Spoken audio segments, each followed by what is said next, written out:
panah dan serasa bermimpi ketika di alam kubur. Digambarkan jika seseorang yang baru 1 hari meninggal seperti mengalami mimpi jika dia belum mati, tetapi sebenarnya sudah memasuki alam barzakh. Disebutkan ketika seseorang yang mengalami kematian dan kemudian memasuki alam kubur, maka pertama yang akan datang adalah malaikat Munkar dan Nangkir. Kedatangan malaikat Munkar dan Nangkir di alam kubur ini pun digambarkan dengan cukup menyeramkan bagi mereka yang banyak melakukan maksiat semasa hidup, tetapi akan nampak menawan bagi mereka yang semasa hidupnya taat di jalan Allah. Ketika pertama kali berhadapan dengan manusia di alam kubur, maka ada 6 pertanyaan yang akan diajukan oleh malaikat Munkar dan Nangkir. Adapun 6 pertanyaan di alam kubur ini menentukan perjalanan selanjutnya.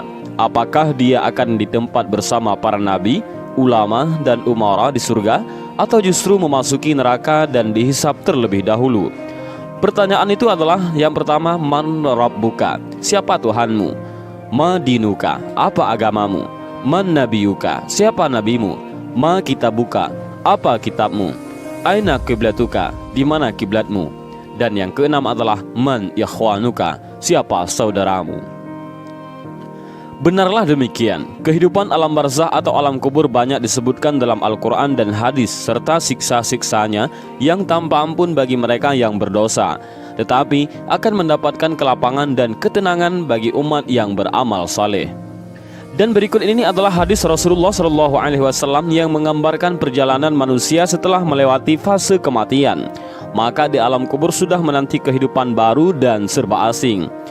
Hadis panjang Al-Barra' bin Azib yang diriwayatkan oleh Imam Ahmad dan disahihkan oleh Imam Al-Hakim dan Syekh Albani ini menceritakan perjalanan para manusia di alam kuburnya.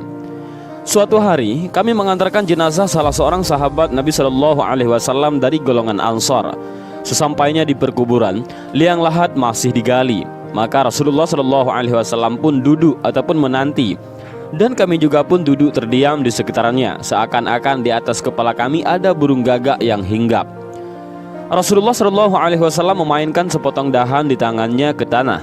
Lalu beliau mengangkat kepalanya seraya bersabda, "Mohonlah perlindungan kepada Allah dari azab kubur." Beliau ulangi perintah ini 2 atau 3 kali.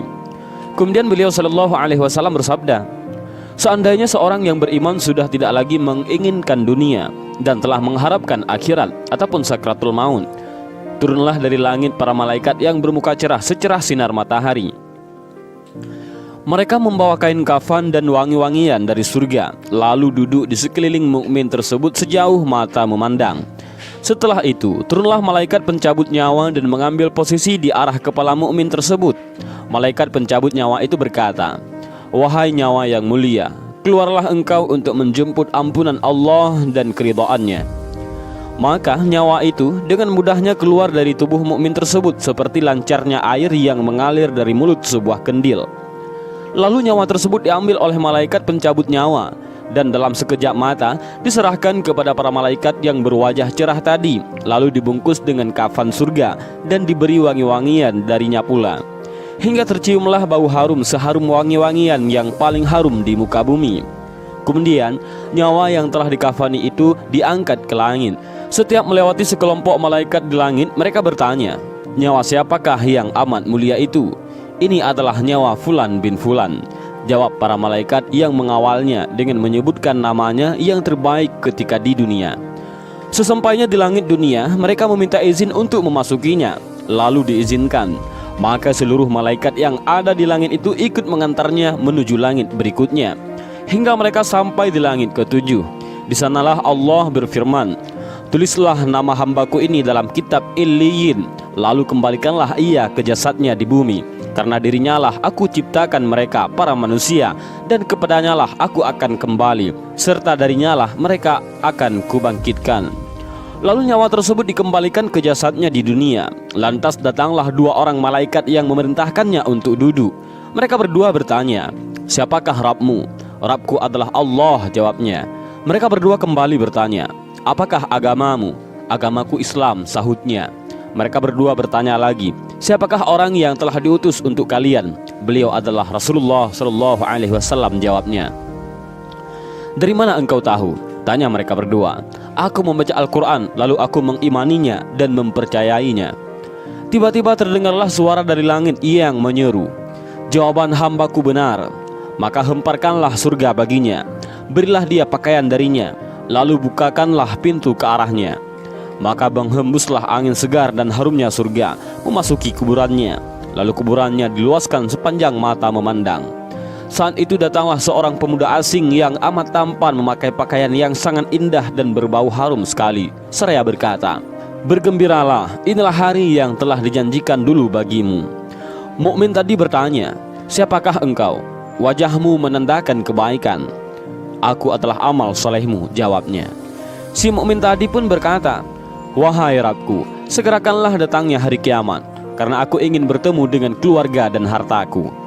Adapun orang kafir, di saat dia dalam keadaan tidak mengharapkan akhirat dan masih menginginkan dunia, turunlah dari langit malaikat yang bermuka hitam sambil membawa kain mori kasar. Lalu mereka duduk di sekelilingnya. Saat itu turunlah malaikat pencabut nyawa dan duduk di arah kepalanya seraya berkata, wahai nyawa yang hina, keluarlah dan jemputlah kemurkaan dan kemarahan Allah. Maka nyawa orang kafir tadi berlarian di sekujur tubuhnya. Maka malaikat pencabut nyawa tadi mencabut nyawa tersebut dengan paksa, sebagaimana seseorang yang menarik besi beruji yang menempel di kapas basah. Begitu nyawa tersebut sudah berada di tangan malaikat pencabut nyawa, sekejap mata diambil oleh para malaikat bermuka hitam yang ada di sekelilingnya. Lalu nyawa tadi segera dibungkus dengan kain mori kasar. Tiba-tiba terciumlah bau busuk sebusuk bangkai yang paling busuk di muka bumi. Lalu nyawa tadi dibawa ke langit. Setiap mereka melewati segerombolan malaikat, mereka selalu ditanya, nyawa siapakah yang amat hina ini? Ini adalah nyawa Fulan bin Fulan, jawab mereka dengan namanya yang terburuk ketika di dunia. Sesampainya di langit dunia, mereka minta izin untuk memasukinya, namun tidak diizinkan. Rasulullah SAW membacakan firman Allah Subhanahu wa Ta'ala, tidak akan dibukakan bagi mereka, orang-orang kafir, pintu-pintu langit, dan mereka tidak akan memasuk surga sampai seandainya unta bisa memasuki lubang jarum sekalipun. Al-Quran Surah Al-A'raf ayat 40. Saat itu Allah berfirman, tulislah namanya di dalam sijjin di bawah bumi. Kemudian nyawa itu dicampakkan dengan hina. Rasulullah SAW membacakan firman Allah Ta'ala, barang siapa mempersekutukan sesuatu dengan Allah, maka adalah ia seolah-olah jatuh dari langit lalu disambar oleh burung atau diterbangkan angin ke tempat yang jauh. Al-Quran Surah Al-Hajj ayat 31. Kemudian nyawa tadi dikembalikan ke jasadnya, hingga datanglah dua orang malaikat yang menundukkannya seraya bertanya, siapakah Rabbmu? Aku tidak tahu, jawabnya. Mereka berdua kembali bertanya, apakah agamamu? Aku tidak tahu, sahutnya.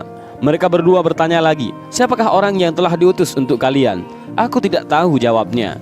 Saat itu terdengar seruan dari langit, hambaku telah berdusta, hamparkanlah neraka baginya dan bukakan pintu ke arahnya.